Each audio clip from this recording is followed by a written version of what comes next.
તો અંકલેશ્વર પાલિકા પ્રમુખ લલિતાબેન રાજપુરોહિતના કથિત ભ્રષ્ટાચારનો 50,000ની રકમ અંગેનો ઓડિયો વાયરલ થયા બાદ રાજકીય ગરમાવો આવી ગયો છે। આ મામલે આજે વિપક્ષ કોંગ્રેસ અને યુથ કોંગ્રેસ અત્યંત આક્રમક અંદાજમાં જોવા મળ્યું।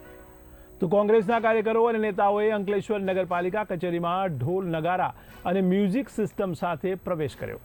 તો વિરોધના ભાગરૂપે પ્રદર્શનકારીઓએ હવામાં ચિલ્ડ્રન બેંકની નકલી નોટો ઉડાવી હતી। ત્યારે તોડબાજ પતિ પત્નીને પદભ્રષ્ટ કરો તેવા સૂત્રોચ્ચાર સાથે પાલિકાને ગજવી મૂકી હતી।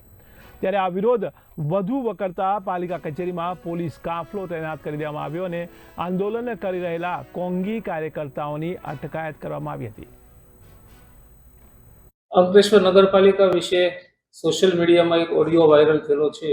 એ ઓડિયાની ચકાસણી કરાવી યોગ્ય જણાય એ મુજબ ગુજરાત નગરપાલિકા અધિનિયમ મુજબ જે તેની જવાબદારીઓ સામે કાયદેસરની કાર્યવાહી કરવામાં આજે ભરૂચ જિલ્લા યુવક કોંગ્રેસ અને અંકલેશ્વર નગરપાલિકા વિપક્ષના કોર્પોરેટરો દ્વારા અંકલેશ્વરના પ્રમુખનો છેલ્લા 3 દિવસ થઈ ગયા 50,000 રૂપિયાની કોન્ટ્રાક્ટર પાસે લાંચ લેતાનો ઓડિયો વાયરલ થયો છે। 7.5 લાખ રૂપિયાનો સફાઈ કર્મચારી જે અહીંયા કામદાર કોન્ટ્રાક્ટર પર કામ કરાવે છે સફાઈનું, એની અંદર બિલ પાસ કરવા માટે આ પ્રમુખે 2 લાખ રૂપિયા જેટલી રકમની માંગણી કરેલી અને 50,000 રૂપિયામાં તોડ કરેલો છે। ત્યારે આજે તમે જોઈ શકો છો કે ચીફ ઓફિસર પણ સ્વીકારવા તૈયાર નથી।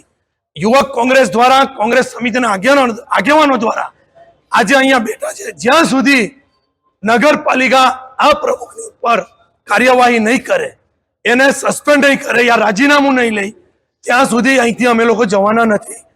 ભય, ભૂખ અને ભ્રષ્ટાચાર એટલે આ ભાજપ અંકલેશ્વરનો આજે વિકાસ તમે જોઈ શકો છો કે કોઈ પણ પ્રકારનો વિકાસ થતો નથી। આખો અંકલેશ્વર શહેર